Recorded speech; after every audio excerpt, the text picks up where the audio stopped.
अज्ञानतिमिरान्धस्य ज्ञानाञ्जनशलाकया चक्षुरुन्मीलितं येन तस्मै श्री गुरवे नमः। नमः ओं विष्णुपादाय श्रीगौरप्रियमूर्तये श्रीमते भक्तिवल्लभ तीर्थगोस्वामिने नमः। यतीन्द्रियनमस्तुभ्यं गौरकृष्णप्रियात्मने रूपानुगगति ज्ञाय गुरुदेवाय ते नमः। पतित पावन परम करुणामय परम आराध्यतम श्रील गुरुदेव नित्य लीला प्रविष्टो विष्णुपाद परमहंस परिव्राजकाचार्य अष्टोत्तर शतश्री श्रीमद श्रील भक्ति वल्लभ तीर्थ गोस्वामी महाराज जी के श्री चरण में असंख्य कोटि साष्टांग दंडवत प्रणाम करते हुए उनकी अहेतु की कृपा प्रार्थना करता। परमाराध्य श्रील गुरुदेव की महती कृपा से ये मन शिक्षा की जो बड़े ही सूक्ष्म विचार है उसको समझने का अवसर हमें प्राप्त हो रहा है। उसी के अंतर्गत ये छठे श्लोक का हम लोग चर्चा कर रहे हैं, जिसमें किस प्रकार से एक साधक के जीवन में कपट आदि का रहना उसके परमार्थ साधन के लिए हानिकारक है, उसको हम लोग यहाँ पर चर्चा कर रहे हैं। परमार्थ नष्ट होता है जहाँ पर कपट रहता है। कपट रहने से वो व्यक्ति कभी भी जीवन में आगे नहीं बढ़ पाता है, ना दुनिया में मतलब इस व्यवहारिक जगत में अथवा वो परमार्थिक जगत में। इसीलिए कपट को त्याग करने के बारे में यहाँ पर बतला रहे। ये कपट भी केवल एक प्रकार का नहीं होता, अनेकों प्रकार से ये कपट का अभिव्यक्ति है, जिसके बारे में हम कल और परसों श्रवण कर रहे थे कि अपने उद्देश्य से विमुख होकर, अपने पद से विमुख होकर अन्य अन्य क्रियाओं में प्रवृत्त रहना, ये सब कपट के अंदर ही आता है। मतलब सेवा के नाम पर किसी और कार्यों में उलझे रहना, ये सब कपट का ही एक प्रकार का रूप है। इसीलिए साधक को इन सब चीजों से सावधान रहना पड़ता है। ये दुनिया के अंदर भी अगर हम देखते हैं, व्यक्ति का जो लक्ष्य होता है वो उस लक्ष्य की ओर केंद्रित ना करके और जो इतर वस्तु है उनके पीछे अपने आप का उसका अभिनिवेश है, ऊर्जा का, वही उसके जीवन में एक प्रकार से दुख का अथवा पतन का कारण बन जाता है। क्योंकि अन्याभिलाष और अपनी ऊर्जा का इतर स्थानों में अभिनिवेश की वास्तविकता में वो कपटता को पैदा करता है और वो कपटता से व्यक्ति का पतन हो जाता है। जीवन में आगे जाने के लिए जिसके अंदर भी इच्छा है उसको ये कपटता को छोड़ देना चाहिए, एक कपटता को छोड़ देना चाहिए। इसको रखेंगे तो कभी भी जीवन में आगे नहीं बढ़ेंगे, किसी भी क्षेत्र में। और परमार्थ में तो प्रश्न ही नहीं उठता है कि परमार्थिक जगत में कोई व्यक्ति आगे जाए, ऐसा तो प्रश्न ही नहीं उठता है।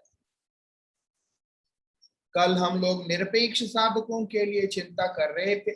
ये निरपेक्ष साधक मैं नहीं हूं, कोई और है, इसीलिए ये मेरे पे लागू नहीं होता। इस तरह का विचार रखना नहीं चाहिए। हर साधक को क्रम से उन्नति करते हुए स्वानिष्ठ से परानिष्ठ भाव में और परानिष्ठ भाव से निरपेक्ष भाव में जाना चाहिए। इसीलिए हमारा जो उद्देश्य है हमेशा श्रेष्ठ पद का होना चाहिए। श्रेष्ठ पद क्या है? भगवत पाद पद में हमारा स्थान, आश्रय, कि हरिपाद पद में मुझे आश्रय प्राप्त हो, ये हम लोगों का प्रयास होना चाहिए। उसके लिए जो सर्वाधिक आवश्यक है उसी पथ को हमें चयन करना चाहिए। इसीलिए निरपेक्ष साधना वास्तविकता में त्यक्ताश्रमी के लिए बतलाया, मतलब विरक्त के लिए बतलाया। फिर भी हर साधक को अपने आप को उस स्तर में ले जाना है, कपट रहित होकर। ये यहाँ हमें समझने वाली बात है। इसीलिए किसी भी स्तर में अपने आप को श्रेष्ठ समझना वो बड़ा हानिकारक होता है। किसी भी स्तर में, वो चाहे स्वानिष्ठ साधना में क्यों ना हो, परानिष्ठ साधना में क्यों ना हो, स्वयं को श्रेष्ठ समझना वो हानिकारक है। और निरपेक्ष अवस्था में तो वो तो सर्वनाश का कारण होता है। इसीलिए परमाराध्य गुरु महाराज जी को अगर हम देखते हैं तो उनको त्रिनादपी जो श्लोक है श्री चैतन्य महाप्रभु का शिक्षाष्टक का श्लोक, उसका एक तरह से मूर्तिमान स्वरूप माना गया है। परमाराध्य उस श्लोक को एक तरफ रखें और गुरु महाराज जी को एक तरफ रखें, दोनों एक ही है। मतलब गुरु जी को देख लिया तो उस श्लोक को देख लिया, वो श्लोक को देख लिया तो गुरुदेव को देख लिया। ऐसी उनका उनका जीवन का ऐसी अद्भुत आचरण रहा है। तो इसीलिए अपने आप को श्रेष्ठ मानना वो बहुत बड़ी कपटता है। महापुरुषों में ये चीज नहीं होता, इसीलिए वो महान है। और साधारण जीव में यही रहता है, इसीलिए वो एक साधारण शुद्र जीव है। लेकिन साधक को अपना स्तर को ऊपर उठाकर वहां तक पहुंचना होता है। कल किसी से मेरा वार्तालाप हो रहा था, ऐसे ही गुरुदेव को लेके चर्चा हुआ, तो सामने से वो मुझे कहते कि वो तो अब गुरु महाराज जी हैं, उनके जैसे हम कैसे बन सकते हैं। ये बात गलत है। गुरुदेव इस जगत में प्रकट होकर स्वयं आचरण करते हुए हमारे सामने उन सिद्धांतों को इसीलिए रखा ताकि हम भी उनका पालन करते हुए अपने जीवन में गुरुदेव की तरह ही बने, उनके जैसा ही अपना आचरण हो, उनके जैसा ही हमारा व्यक्तित्व हो, ऐसा हम लोग बने। यही मुख्य उद्देश्य होता है। और कष्ट प्रहलाद महाराज को बहुत आए थे। प्रहलाद महाराज है वो, तो हम कैसे वैसे बन सकते हैं। प्रहलाद महाराज प्रकट होकर वो सारे कष्ट उठा के हमें शिक्षा दिया कि तुम भी ऐसे बन सकते हो। लेकिन उनके आचरण से प्रेरणा ना लेकर अपने जीवन को पीछे खींचना, वो भी वास्तविकता में कपटता के अंदर ही आता है। वो कपटता के अंदर ही आता है। ये महाजन गुरुदेव हमारी गुरु परंपरा के आचार्य गण स्वयं आचरण करते हुए हम सबको प्रेरित कर रहे होते हैं। जिस मार्ग को हमने अपने लिए चयन किया अथवा जिस मार्ग का अवलंबन हम करते हुए अपने जीवन को व्यतीत कर रहे हैं, तुम भी उसी मार्ग को अवलंबन करके अपने जीवन को सार्थक करो, अपने जीवन का उद्धार करो। ये बात है। इसीलिए हम नहीं बन सकते ऐसा बात नहीं है। वास्तविक शिष्य वही है जिसके अंदर उसके गुरुदेव का प्रतिबिंब प्रकट हो। मतलब शिष्य को देखने पर श्री गुरु महाराज जी का स्मरण हो, उद्दीपन हो, परंपरा का स्मरण हो, तो वही वास्तविकता में एक सद शिष्य का पहचान होता है। ये चीज हम लोगों को सबको करना होगा। बहाना डालकर कि वो तो गुरु जी कर सकते हैं, हम कैसे कर सकते हैं, ऐसा नहीं। हर सेवक कर सकता है। सेव्य का सेवा है, सेव्य बनकर के नहीं करना होता है, सेव्य का सेवक बनकर सेव्य का सेवा करना होता है। तो सेव्य का सेवक बनकर क्या करना है हमने? भजन, हरि भजन। इसीलिए परमार्थ जगत में हमारा केवल एक ही व्यापार है, एक ही हमारा करने योग्य कार्य है। वो क्या है? अपना खुद का भजन। जब स्वयं अपने भजन की ओर जोर देंगे तो हम अपने आप को कभी भी श्रेष्ठ नहीं समझेंगे। जब हम अपने भजन पे जोर देते हैं तो हमें दिखलाई देता है कि वास्तविकता में मैं अपने परमार्थिक साधन में कितना पीछे हूं, कितना दूर खड़ा हूं। ऐसा नहीं है कि मैं जो है बहुत आगे चला गया हूं, मालूम पड़ता है कि कितना दूर खड़ा हूं। तो फिर समझ में आता है कि वास्तविकता में मुझे अब आगे चलना है। कैसे चलूंगा? स्वयं को भक्तों के अनुगत में रख के चलूंगा। तब ये भाव कभी आ ही नहीं सकता कि मैं श्रेष्ठ हूं। ये मैं श्रेष्ठ हूं, वो कनिष्ठ है या निकृष्ट है, इस तरह का भाव जहां पर आ गया, मतलब है कि उसका भजन समाप्त हो गया। इसीलिए एक कपट के कारण ही आता है, अन्यथा ये कभी भी आ नहीं सकता। ये बड़ी भयंकर चीज है, इससे हमें बच के रहना होगा। दूसरों के प्रति तुच्छ भाव। श्री चैतन्य महाप्रभु जिस विशुद्ध प्रेम की अनुभूति की बात कर रहे हैं, आइनंद तनुज किंकरम पतितम माम विषमे भवाम बुधो कृपया तव पाद पंकज स्थित धूलि सदृशम विचिंतया वाली जो बात, अगर हम लोग चाहते हैं कि मैं भगवान के चरणों के धूलि के समान हूं,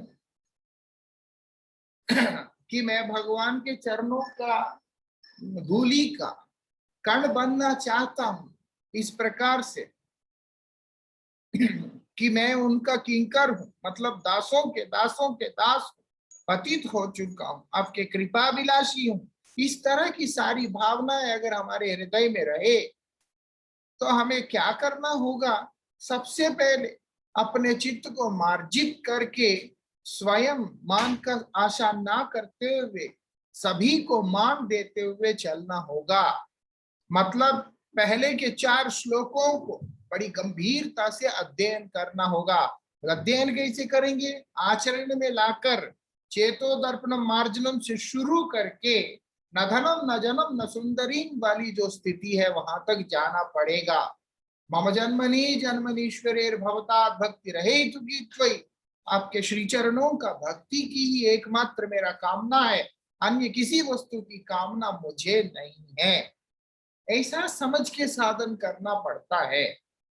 कई होते हैं बड़े विचित्र प्राणी होते हैं, कपट भी करते हैं, फिर वो स्वीकार भी नहीं करते हैं। कितने लोगों से हम मिलते हैं, वो बोलते हैं माला करने से क्या होगा, हमारा तो भगवान का नाम सब समय मन में चलता है। निरंतर हरिनाम का आश्रय लेके साधन करने वाला जो व्यक्ति है, उसी का सब समय मन में भगवान का नाम नहीं चलता। प्रहलाद महाराज भी स्वयं हिरण्यकशिपु को ये बात बोलते हैं कि जिस समय मैं विश्राम कर रहा होता हूं, शायद भगवान मेरे चिंतन में नहीं आते होंगे, लेकिन आपका तो ऐसा नहीं है कि सब समय भगवान का चिंतन रहता है। क्यों?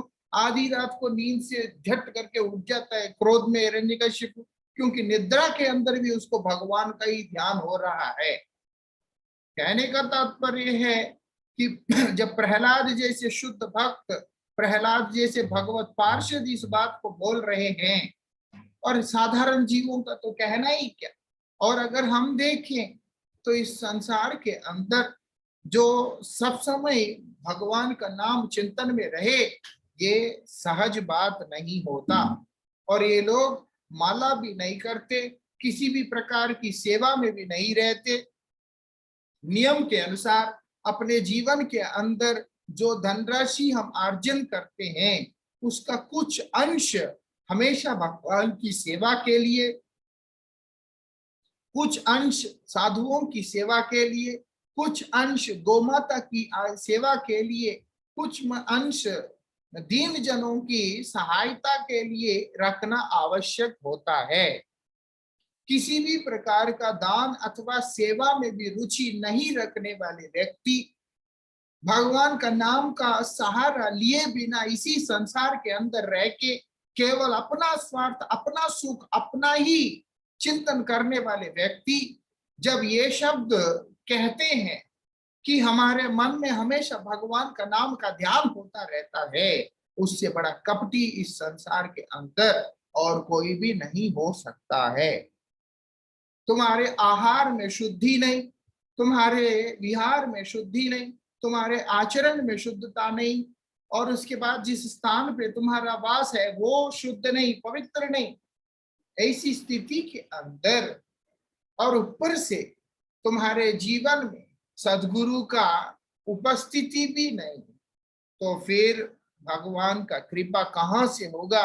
और सदा सर्वदा जीवा के ऊपर अपने ध्यान में अथवा मनन में भगवान कहाँ से आएंगे?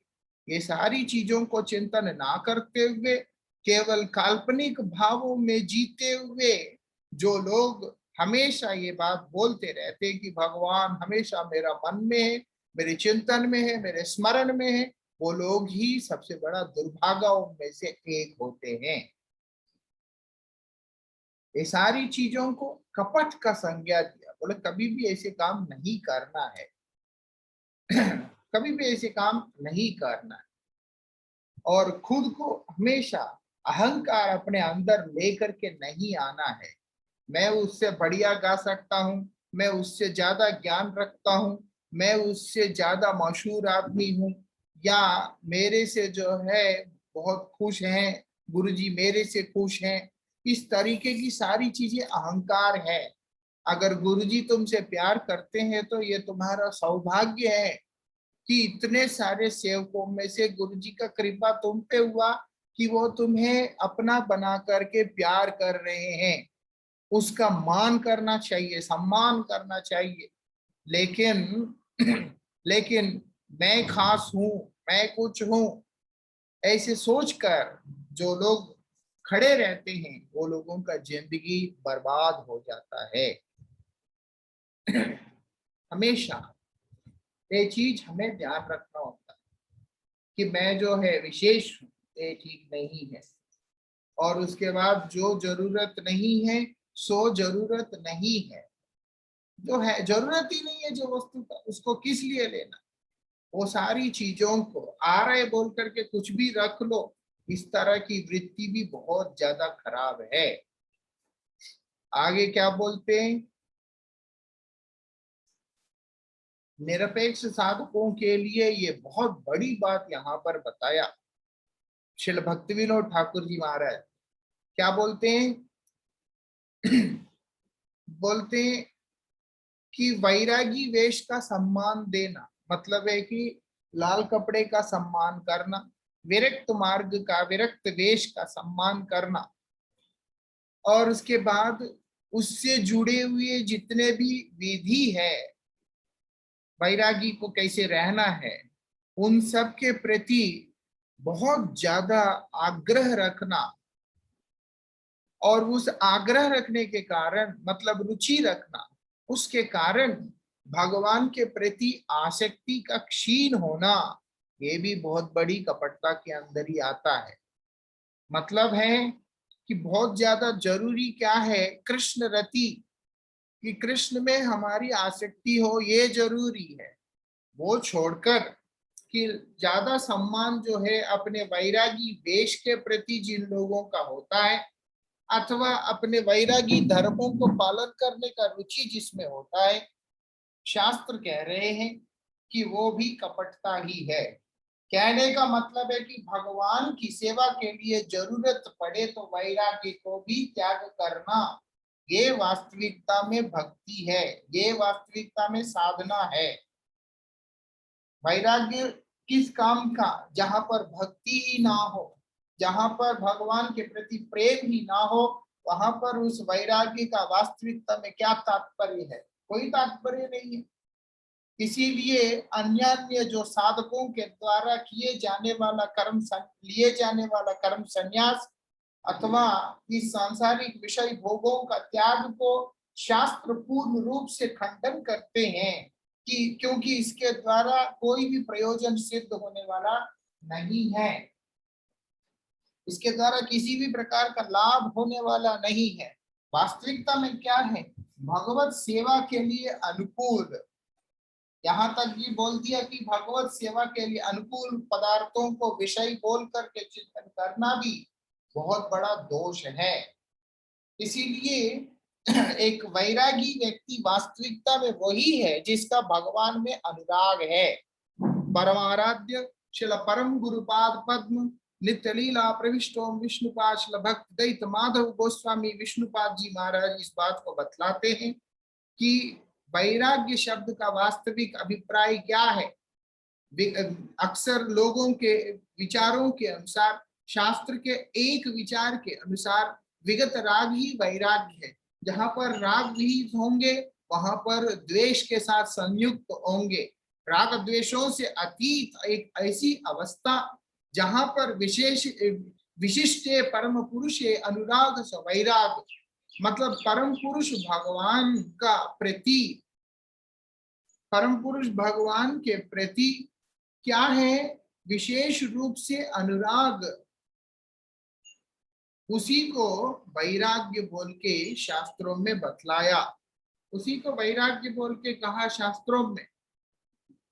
इसीलिए विरक्त मार्ग के पीछे भागकर अपने बहुमूल्य जीवन को नष्ट करना वो वास्तविकता में बुद्धिमानी नहीं है। इसीलिए आप देखेंगे भगवान जगन्नाथ की इच्छा को जब जान लिया था तो जयदेव गोस्वामी जैसे परम विरक्त महापुरुष ने भी गृहस्थ आश्रम को स्वीकार किया। और इतना ही नहीं, अगर हम विचार करते हैं, शिल भक्ति सिद्धांत सरस्वती गोस्वामी ठाकुर जगत गुरु शिल प्रभुपाद जब पश्चिम देशों के अंदर प्रचार प्रसार के लिए अपने शिष्यों को भेजा तो उन्होंने उनके प्रिय शिष्य शिल गोस्वामी महाराज जी को और शिला भक्ति हृदय वनदेव गोस्वामी महाराज जी आदि को सूट वगैरह पहनाकर, कोट वगैरह पहनाकर उन्होंने उनको विदेश यात्रा पे भेजा था। जिस समय नियम हुआ करता था विरक्त को केवल पादुका आदि धारण करना है, तो इसीलिए प्रभुपाद जी के समय के अंदर सारे मठवासी सभी पादुका धारण किया करते थे, क्योंकि त्यागी के लिए वही नियम है।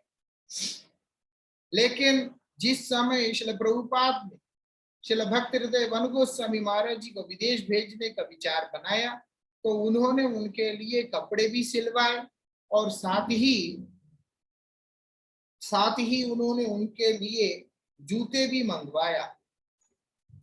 मंगवाया और उस समय उन जूतों का दाम 32 रुपए था। 32 रुपए में जूते आज से लगभग 80 साल पहले, आप कल्पना कर सकते हैं कि कितना दामी उस समय का जूता था। और उसके बाद आदेश दिया कि उनको कहो, किसको? वन गोस्वामी महाराज को, कि ये जूते पहनकर मेरे सामने आएंगे मिलने, क्योंकि गुरु के सम्मुख में जूता पहन के कोई भी शिष्य का जाने का मतलब नहीं होता। लेकिन श्रील प्रभुपाद के आदेश था कि वो जूता पहन के ही मेरे सामने आएंगे, तो उनको उन जूतों को पहनकर श्रील प्रभुपाद के सामने आना पड़ा। तब प्रभुपाद जी ने कहा कि आज वैराग्य को भी वैराग्य दिया। आज कहने का अभिप्राय क्या है? भगवत सेवा में ना लगे तो वो वैराग्य का वास्तविकता में क्या अर्थ है कि वैरागी नियमों को, वैरागी धर्मों को पालन करते हुए हम लोग इतना डूब जाए कि हमारा कृष्ण में रति ना हो। वो बोलते हैं ये भी वास्तविकता में कपटता के अंदर ही आता है। मतलब ये तो वैरागी की बात है, लेकिन अन्य जो भक्त है वो भी नियमों को अपने ऊपर ऐसे थोप कर, अनुशासन का होना जरूरी है। अनुशासन के बिना साधन नहीं होता, डिसिप्लिन के बिना साधन नहीं होता। इसीलिए रूप गोस्वामी पाद ने बता दिया, अत्याहार प्रयास प्रजल्पो नियमाग्रह जनसंगश्च लोल्यंच षड्वीर भक्ति विनश्यति करके। वो बोलते इन सब चीजों के द्वारा साधना नष्ट होता है। तो इसीलिए आदमी नियमों को रख के चलना होगा, लेकिन नियमों को अपने ऊपर थोप के और नियमों को ही गुरुत्व देते हुए कि भगवान में अनुराग ही उत्पन्न ना हो, तो वास्तविकता में उससे बड़ा क्षति और कुछ भी नहीं है। मतलब है कि नीति को पालन करते हुए वास्तविकता में प्रीति के मार्ग में हम लोगों को चलना होगा। जो साधक प्रीति मार्ग को स्वीकार ना करते हुए केवल मात्र नीति को लेकर के चलता है, वो साधक भी वास्तविकता में अपने आप के साथ में कपट ही कर रहा होता है। ये चीज हमें समझना है। और विरक्त के लिए तो बता ही दिया, भगवत सेवा के लिए अगर आवश्यक है तो किसी भी वस्तु का परित्याग करने के लिए पीछे नहीं हटना चाहिए। यहाँ तक कि उसके लिए चाहे वैरागी वेश को ही क्यों ना त्यागना पड़े, उसके लिए भी उसको तैयार रहना होगा। लेकिन अपने सुख के लिए, अपने भोग के लिए जो लोग इस तरीका से इन चीजों का त्याग करते हैं अथवा इन चीजों को अपने ऊपर थोप लेते हैं, वो दोनों ही कपटी होते हैं और वो दोनों का ही सर्वनाश होता है। अपने भोग के लिए वैरागी वेश का अपमान करना, वो व्यक्ति का वास्तविकता में शास्त्रों का कथन है, ऐसे व्यक्ति कुत्ते के योनि को प्राप्त करता है। मतलब विरक्त मार्ग का अपमान करने वाला व्यक्ति, संन्यास धर्म का अपमान करने वाला व्यक्ति, वो उसका अगला जन्म कुत्ते का होता है। वो तो कुत्ते बनेगा ही बनेगा, उसके माता पिता भी नरकगामी होंगे। कुत्ता ही क्यों बनेगा वहां पर बताया, क्योंकि कुत्ते का एक आदत होता है, वो जो चीज को थूक देता है दोबारा जाके उसी को चाटता है। तो इसीलिए कुत्ता जैसा है, ऐसा ही ये लोग क्या किया, ये संसार को नश्वर जानकर, ये संसार को तुच्छ जानकर क्या किया, सब छोड़कर भगवान के शरण में आ गया। लेकिन फिर वही संसार के अंदर प्रवृत्त हो गया। इस तरह का जो व्यक्ति होते हैं वही लोगों को यहाँ पर बता रहे हैं। इसीलिए अपने भोग के लिए, अपने मतलब के लिए जिन लोगों ने क्या किया, जिन लोगों ने वैरागी वेश का अपमान किया, इनके विधि का पालन करने की जगह इनका निषेध किया, विरोध किया, वो लोग नरकगामी होंगे। और इसके अलावा जो व्यक्ति इन वैरागी धर्म को अपने ऊपर बहुत ज्यादा थोप लेता है, इतना ज्यादा थोप लेता है कि उसका भगवान के प्रति रति नहीं हो रहा है, वो कपट व्यक्ति वास्तविकता में भी वो भी अपना लाभ नहीं कर पाता है। आगे क्या बता रहे हैं श्रील भक्ति विनोद ठाकुर जी महाराज, बोलते हैं भजन राज्य में, ये जो भजन का जो राज्य है, इस राज्य के अंदर क्षेत्र में बोलते कपटता से जो पैदा होता है क्या, कुतर्क।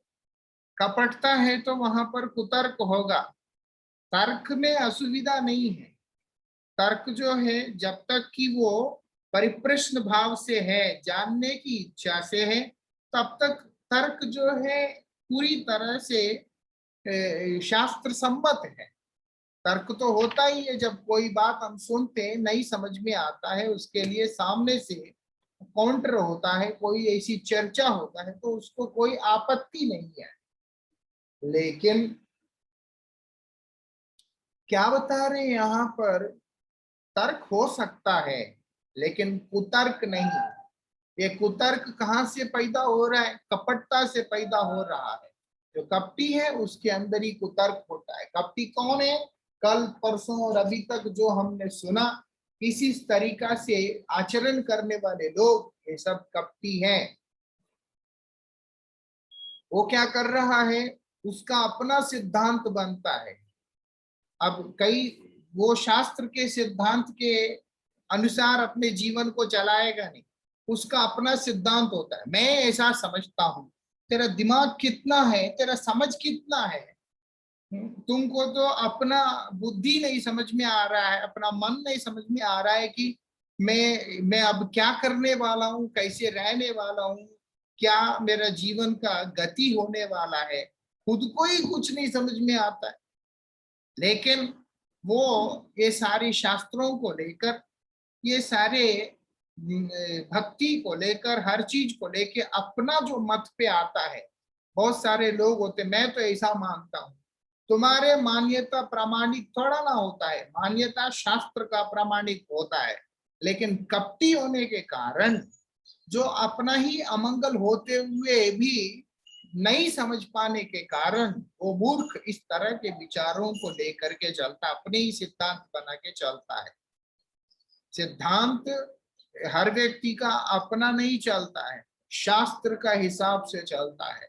अगर कोई भी व्यक्ति अपने तरीके से सिद्धांत को प्रकट भी कर रहा है, अगर वो शास्त्र सम्मत है, तो ही वास्तविकता में भगवान के द्वारा, भगवत भक्तों के द्वारा या शास्त्रों के द्वारा सम्मत होगा। अन्यथा कभी भी उसका सहमति नहीं हो सकता। वो सिद्धांत जो है वो अनर्थ का ही मूल कारण होता है। इसलिए अपने विचारों को हमेशा शास्त्र सम्मत विचार बना के चलना होगा। ऐसा अपना खुद का एक लॉजिक बना के चलना कि मुझे ऐसा लगता है, ऐसा करने से ठीक है, ऐसा चलने से ठीक है, ऐसे। क्योंकि ऑन ग्राउंड के बारे में कोई भी ज्ञान नहीं होता, लेकिन इधर दूर में बैठ के अपने अपनी एक सिद्धांतों को बनाना। जैसे अक्सर हम लोग ट्रेन में देख सकते हैं, लोगों को टाइम पास करना होता है तो वो लोग बॉर्डर में सेना कैसे लड़ाई करने से जंग जीत सकते हैं, इन चीजों के ऊपर एक दूसरे को भाषण दे रहे होते हैं। और उसके बाद किस प्रकार को से देश को चलाया जा सकता है, ये सारी चीजों के ऊपर। तुमसे अपना घर नहीं चल रहा है, यहाँ तक कि तुम खुद नहीं चल पा रहे हो, लेकिन ये देश चलाएंगे और उसके बाद ये लोग जो है सेना को चलाएंगे, सब कुछ करेंगे। ऐसे ही भगवान का नाम बोल करके जीवन में कुछ नहीं, हरिनाम बोल करके कुछ नहीं, संयम बोल करके कुछ नहीं, और निग्रह बोल के कुछ नहीं, सेवा बोल के कुछ नहीं, साधन बोल के कुछ नहीं। फिर भी इनके भगवान को लेकर के अपने अपने एक सिद्धांत होते हैं। इस तरह के जो लोग हैं, वो सबको क्या शास्त्रों में बताया, श्रील भक्तिविनोद ठाकुर जी बतला रहे हैं, इन सब की तुलना गधे के मूत्र के साथ में किया हुआ है।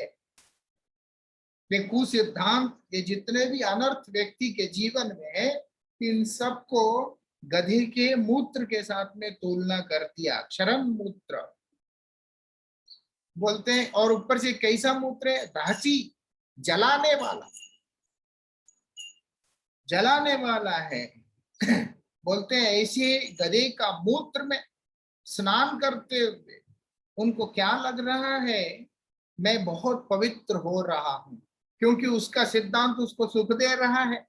वो चाहे गलती क्यों ना हो, उसका तर्क उसको सुख दे रहा है, चाहे गलती क्यों ना हो। तो इसीलिए बोल रहे हैं ये सब बिल्कुल वैसा ही है कि उसमें स्नान करते हुए अपने आप को पवित्र समझ लेना कि मैं बिल्कुल ठीक हूं, मैं बिल्कुल पवित्र हूं, मैं बहुत अच्छा हूं। और वास्तविकता में क्या हो रहा है, ये सब आत्मा को जला रहा है। ये वास्तविकता में आत्मा को जला रहा है, इसीलिए वो अंदर अंदर से जल रहा होता है, तड़प रहा होता है, डर रहा होता है। कौन नहीं डरता? सिर्फ वही नहीं डरता जो व्यक्ति वास्तविकता में इन सब कपटताओं से रहित है, सुसिद्धांत को लेकर के चलता है और उसके बाद उसका कोई तर्क नहीं रहता है, वो पूर्ण रूप से सिद्धांत के प्रति शरणागत होकर के चलता है। ऐसे ही व्यक्ति, ऐसे ही जो साधक, ऐसे ही जो महान भाव है, वो लोग अपने जीवन के अंदर किसी भी प्रकार के ताप के द्वारा उद्विग्न नहीं होते। श्री दास गोस्वामी जी महाराज बोलते हैं, तुम इस कपटता को त्याग करके एक ही काम करो। क्या काम करना है? वो बोलते, जो गंधर्वी का गिरिधारी के पाद पद्म में जो प्रेम रूपी जो आनंद का जो समुद्र है, उसके अंदर तुम क्या करो? डुबकी लगाओ, उसके अंदर स्नान करो। श्री श्री गंधर्वी का गिरिधारी जी का जो प्रेमामृत रूपी जो समुद्र है, उसमें डुबकी लगाओ। इन सब गंदगी में डुबकी नहीं लगानी है। तुम गंदे नाले में स्नान कर रहे हो, वहां नहीं, वहां से उठ के आओ। आकर के क्या करना होगा? श्री राधा कृष्ण युगल के, वो बोलते उनका जो प्रेममयी, उनके उनके प्रेम से उत्पन्न हुआ, उनके प्रेम से जो उत्पन्न हुआ जो अमृत है, उस अमृत रूपी जो समुद्र है, उसके अंदर स्नान करने को बता रहे हैं।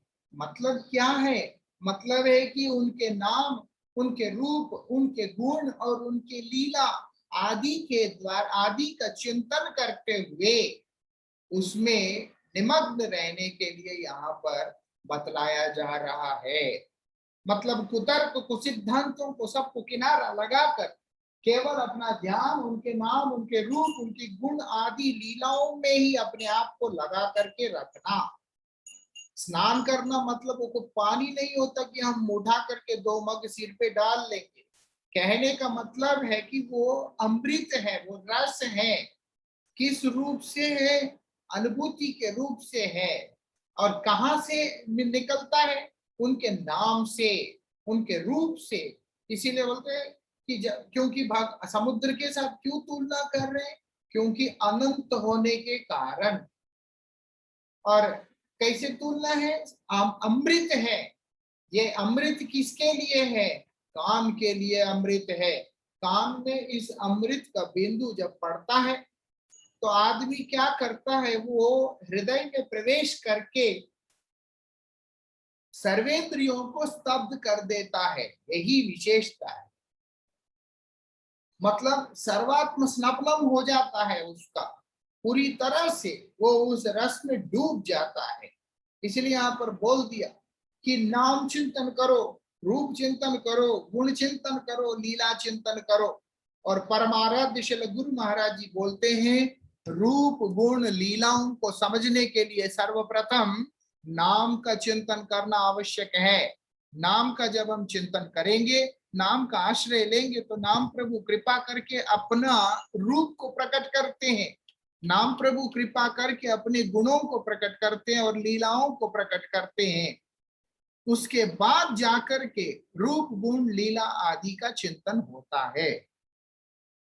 क्योंकि नाम प्रभु बोल के संबोधन किया जाता है, नाम का भी एक रूप है, इसलिए बोलते हैं उस रूप को पहले तुम अनुभव करो और उसके बाद नाम के गुण, भगवान के नाम का कितना गुण है, भगवान का नाम क्या कर सकता है, और वो सब चीजों को जान लो। उसके बाद भगवान का जो रूप गुण और भगवान की जो लीलाएं हैं उसको आसानी से समझ पाओगे। इन सब चीजों के अंदर जिसका मति सराबोर हो चुका है, जिसका मति इन सब चीजों के अंदर डूब चुका है, केवल मात्र वही व्यक्ति वही जीव आनंद को अनुभव कर सकता है। अन्य कोई भी व्यक्ति उस आनंद को अनुभव करने की संभावना नहीं है। अन्य कोई भी व्यक्ति इस संसार के अंदर सुखी रहने की संभावना नहीं है। बोलते इस संसार में जीव किस प्रकार से जल रहा है। ये कपटी जीव जिस प्रकार से भूसे के मध्य में आग लगने पर भूसे के साथ जब अग्नि का संसर्ग होता है, किस प्रकार से धुक धुक करके अंदर से जलते हुए वो अंदर अंदर से ही सब कुछ राख बना देता है। ऊपर से केवल मात्र थोड़ा धुआं दिखलाई देता है, लेकिन उसमें उसको बिल्कुल आग नहीं दिखाई देता है। सिर्फ अंदर अंदर से ही, ऊपर से सिर्फ थोड़ा धुआं दिखाई देता है, लेकिन अंदर अंदर से सब जला के खाक कर देता है। ऐसे कपटी व्यक्ति का जीवन भी अंदर से जल के खाक हो रहा होता है, बाहर से उतना ना भी दिखे, और अंत में क्या बचता है, केवल राख बचता है और कुछ बचता नहीं है। श्री दास गोस्वामी जी महाराज बोल रहे हैं, भाग्य से और तुम्हारे पूर्व जन्मों की सुकृतियों के प्रभाव से तुम भगवान के शरण में आए हो, गुरुदेव के शरण में आए हो, मंत्र को स्वीकार किए हो। इसीलिए भजन सावधानी पूर्वक करना, कपट रहित होकर के करना। अगर कपट रहित होकर के भजन करोगे और भगवान श्री राधा कृष्ण के दिव्य पदारविंद के प्रेमामृत समुद्र के बीच में स्नान करते रहोगे, तो ही तुम्हारा जीवन आनंदमयी होगा। आनंदमयी होगा। और कौन बोल रहा है? आत्मा। किसको बोल रहा है? मन को बोल रहा है कि तुम भी सुखी हो हे मन, श्री कृष्ण के पाद पद्म में आश्रय लेकर और मुझको भी सुखी करो। आज तुम विषयों के पीछे जाकर अपने जीवन को नष्ट कर रहे हो, अपने आप को नष्ट कर रहे हो। तुम्हारे साथ जुड़ा हुआ होने के कारण मेरा भी नुकसान हो रहा है, ये जलन मुझको मिल रहा है। इसी कारण से मुझे इस जलन से मुक्त करो। प्रेम रूपी जो अमृत है भगवान का, उसके अंदर स्नान करके अपने आप को सार्थक करो, धन्य करो। श्री रूप गोस्वामी पाद भगवान की युगल की, श्री राधा कृष्ण युगल की स्तुति कर रहे हैं और बता रहे हैं कि आप ही हैं, सभी कारणों के कारण है। आप कौन हैं? आप नवीन मेघ जैसे नीलांबर, नीलांबर से सुशोभित। मतलब क्या है? श्री राधा जी का वसन किस प्रकार से है, कैसे वस्त्र धारण करती है, कैसे दिखलाई पड़ रही है, श्याम सुंदर किस प्रकार से दिखलाई पड़ रहे हैं, और श्री राधा कृष्ण युगल एक साथ में किस प्रकार से दिखलाई दे रहे हैं, वो सब वो स्तुति करते हुए बतला रहे हैं। कहने का अभिप्राय भगवान का स्तुति करना, भगवान का महिमा का गुणगान करना है। अपने प्रिय युगल नामों का जीवा से कीर्तन एवं उन युगल की अष्टकालीन लीलाओं का हृदय से स्मरण करता हुआ प्रीति पूर्वक व्रजवास करूंगा। क्या करना है? उसका प्रेम में स्नान करने का मतलब श्री राधा कृष्ण युगल का नाम का कीर्तन जीवा से करना है। हम लोग जैसे करते हैं, हरे कृष्ण कृष्ण कृष्ण हरे हरे, हरे राम राम राम हरे हरे। उनका नाम का कीर्तन करना, उच्चारण करना है। और साथ ही उनके अष्टकालीन लीला जो कि हम लोग कार्तिक व्रत के अंदर नियम सेवा रख के करते हैं, 8 याम में उनकी लीलाओं का कीर्तन करते हैं। वो बोलते हैं वही याम कीर्तनों का चिंतन करते हुए, उनके नाम का कीर्तन करते हुए व्रजवास करूंगा। ये बहुत ज्यादा जरूरी है। ओहो आहो मन, ऐसा करता हुआ मैं कब श्री गंधर्व गिरिधार के चरण कमल विषय का बोलते प्रेम विलास रूप सुधा सागर में निमज्जित होऊंगा और तुम्हें भी निमज्जित करूंगा। ऐसे करते करते ब्रजवास करते हुए कब मैं उस प्रेमामृत के अंदर स्वयं डूबूंगा और तुम्हें भी डुबाऊंगा। ऐसी प्रार्थना यहाँ पर किया जा रहा है। अभी हम लोग सप्तम श्लोक कल श्रवण करेंगे। सातवां श्लोक बहुत जरूरी श्लोकों में से एक श्लोक है, इसलिए कल हम उसका चर्चा करेंगे। वांछा कल्पतरुभ्यश्च कृपा सिंधुभ्यैव च पतितानां पावनेभ्यो वैष्णवेभ्यो नमो नमः। ओम